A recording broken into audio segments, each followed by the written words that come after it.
Halo Bapak Ibu dan Saudara yang dikasihi oleh Tuhan, kita berjumpa lagi dalam Salam Pagi. Mari kita akan melanjutkan pembacaan firman Tuhan pada hari ini dari kitab Ulangan pasal 30. Demikian firman Tuhan.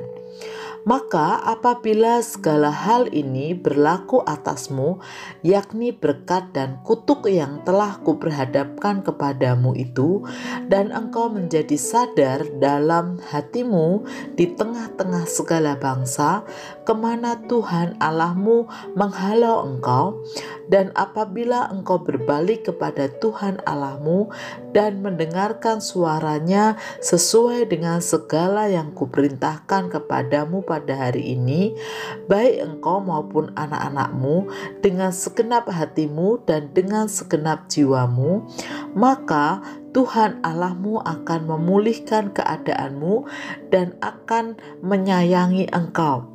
Ia akan mengumpulkan engkau kembali dari segala bangsa kemana Tuhan Allahmu telah menyerahkan engkau. Sekalipun orang-orang yang terhalau daripadamu ada di ujung langit, dari sana pun Tuhan Allahmu akan mengumpulkan engkau kembali, dan dari sana pun ia akan mengambil engkau.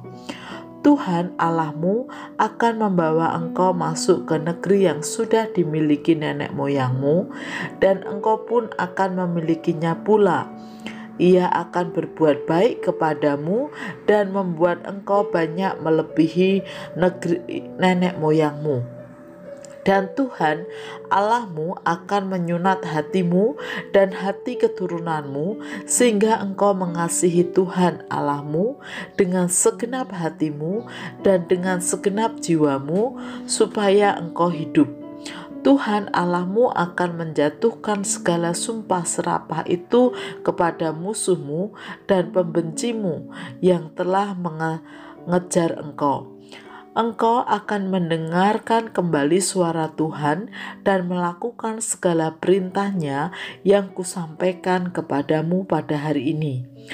Tuhan Allahmu akan melimpahkan engkau dengan kebaikan dalam segala pekerjaanmu, dalam buah kandunganmu, dalam hasil ternakmu, dan dalam hasil bumimu, sebab Tuhan Allahmu akan bergirang kembali karena engkau dalam keberuntunganmu, seperti ia bergirang karena nenek moyangmu dahulu.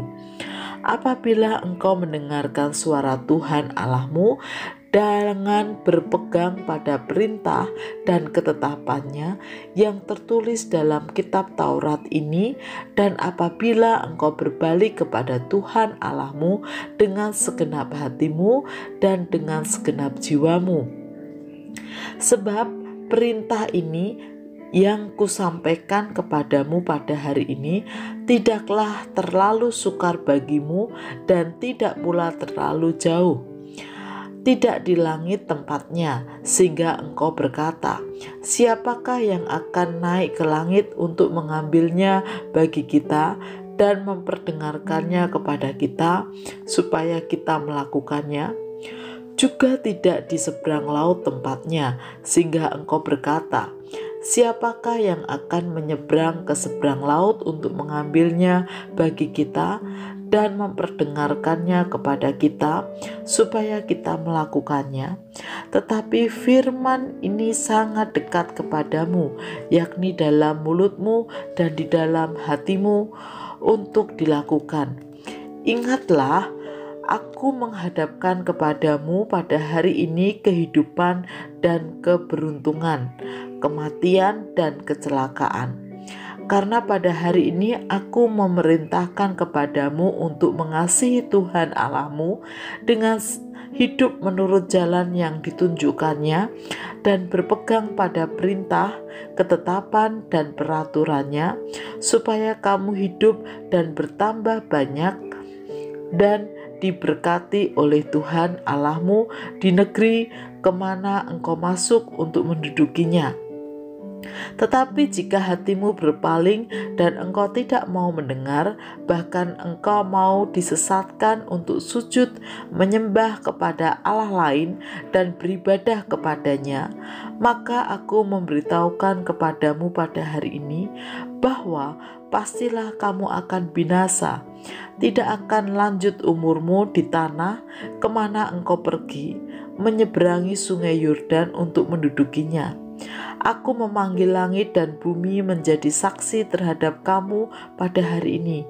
Kepadamu kuperhadapkan kehidupan dan kematian, berkat dan kutuk. Pilihlah kehidupan supaya engkau hidup, baik engkau maupun keturunanmu, dengan mengasihi Tuhan Allahmu, mendengarkan suaramu dan berpaut padanya, sebab hal itu berarti hidupmu dan lanjut umurmu untuk tinggal di tanah yang dijanjikan Tuhan dengan sumpah kepada nenek moyangmu, yakni kepada Abraham, Ishak dan Yakub, untuk memberikannya kepada mereka. Bapak, Ibu, dan Saudara yang dikasihi oleh Tuhan, bertobat adalah langkah iman untuk meninggalkan dosa dan memohon pengampunan dari Allah, kemudian hidup dalam ketaatan pada firman Tuhan. Dan setiap pertobatan menghasilkan kehidupan baru yang dikehendaki Tuhan. Oleh karena itu, umat diminta untuk bertobat. Tidak ada alasan untuk tidak melakukan pertobatan, karena hal itu bukan sesuatu yang jauh di langit sehingga sulit untuk digapai, atau di seberang laut yang jauh sehingga sulit untuk diseberangi. Tetapi ada dalam hati kita, atau ada dalam hati umat, sehingga yang menentukan adalah umat sendiri, mau atau tidak. Pilihan ada di tangan umat. Karena setiap pilihan ada konsekuensinya, maka umat diminta untuk memperhatikan sungguh-sungguh sehingga tidak salah pilih. Bapak, Ibu, dan Saudara yang dikasihi oleh Tuhan, bagi kita kata bertobat tentu tidak asing lagi bagi kita semua. Namun untuk melakukannya mungkin masih asing, karena dalam bayangan kita yang sering terjadi, memaknai kata bertobat itu berarti bagi mereka yang belum mengenal atau percaya Tuhan. Padahal bukan demikian saja. Pertobatan terkait dengan dosa, pelanggaran kita, ketidaksetiaan kita kepada Allah. Karena itu, bukankah kita harus melakukan pertobatan selalu? Karena kita sering jatuh dalam dosa, kita sering tidak setia kepada Allah. Apakah pilihan kita? Apakah mau bertobat atau tidak? Yang pasti, Tuhan menghendaki kita bertobat agar tetap hidup di dalam firman-Nya. Mari kita berdoa. Tuhan Yesus, ampuni kami jika selama ini kami mengabaikan pertobatan, padahal kami sering jatuh dalam dosa, tidak setia kepada Engkau, melanggar firman-Mu. Oleh karena itu, mampukan kami untuk memilih jalan tobat, agar hidup kami senantiasa diperbaharui oleh Tuhan di dalam firman-Nya, melalui pengampunan yang Allah berikan kepada kami. Di dalam nama Tuhan Yesus kami berdoa. Amin.